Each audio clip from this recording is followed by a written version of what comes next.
Hey, what's up, guys? In this video, I wanted to talk to you about some of the thoughts and some of the struggles that I deal with as far as figuring out what's right and wrong with regard to the criminal justice system and some opportunities that I have because of the work I do with incarcerated youth in a juvenile jail. I have opportunities to sometimes assist them in legal ways, for example, and help them avoid what would probably be a life sentence in some cases. And I struggled internally with that, the whole concept of it, whether or not it was right or wrong for me to do so when I had the chance to.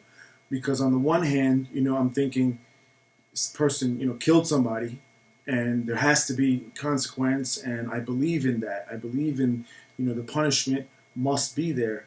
But on the other hand, I also feel like, in certain instances where I see, a lot of potential in the person, I see a lot of, willingness and desire to change and put in work to become a better person. In addition to, this next part is crucial, extreme remorse for what they did. And also, my observing that for the most part, they're completely at fault, but not entirely on their own. It's a result of circumstances that people end up where they are and in these fucked up predicaments, especially as juveniles. Keep in mind, I'm talking about some 15-year-olds, 16-year-olds, and 17-year-olds, especially, who are being processed as adults and charged as adults and face adults life imprisonment, basically. So, again, I struggled with it because I didn't know if I should do that, if I should help them. In some cases, I could help them, possibly win trial. And I struggled with it. And I came to the conclusion that people change. Again, having been in prison, there's a lot of old heads, man, that are in these prisons that have been there for 30, 40 years, who committed crimes when they were 16, 17 years old, 20 years old. And that part of them, that violent part that I also had very, very bad and still have to an extent, that dwindles away with time.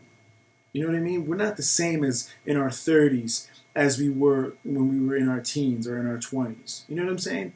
It calms itself down for the most part, for most people. And that's part of the reason why I don't really believe too strongly in the whole concept of life imprisonment for something that someone did as a juvenile, especially. I mean, you got to realize that all of us, we've done so many dumb things throughout our lives, not only as minors, but as adults. And to think that, just one fucking dumb thing and one error in judgment to that extreme, sometimes it's just circumstantial. Some of these kids didn't kill anybody. Some of these kids were just happened to be at the wrong place, wrong time with people who did something, and they're fucked as a result. So shit happens, and what I'm saying is, it's difficult for me to be completely on one side or the other with regard to what should happen to these people.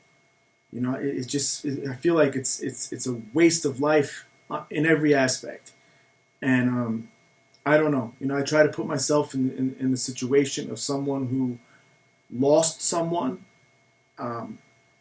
and how I would feel about that person who committed the murder. And I know people who were killed, so I can say, yeah, that eventually, in time, I think these people should get out. I don't think people should be thrown away forever. It's tough to grasp that whole concept for me. We get one chance at this life, one chance, and to think that something you did as a child, basically, as a kid, could take that whole entire life away from you, regardless of how well you do after that mistake, regardless of who you become as an adult. It's tough. So I wanted you guys to give me your thoughts on this. This is one of those times where I really am curious, and for the most part in life, I'm either this or that. I'm very, very clear on how I feel about things and where I stand. So this is one of those few times that I really don't know. And I'm still thinking about it and contemplating it in different ways. And I'd love to hear you guys' thoughts on it. What do you guys think? Do you guys think that, someone as a juvenile who's committed a murder, for example, should be charged as an adult and should be put away for the rest of their lives? Or do you believe that there should be some exceptions to that rule in people who have made significant changes and have proven themselves and shown themselves not to be a threat any longer? So I'd love to hear what you guys say, and I look forward to it. Thanks.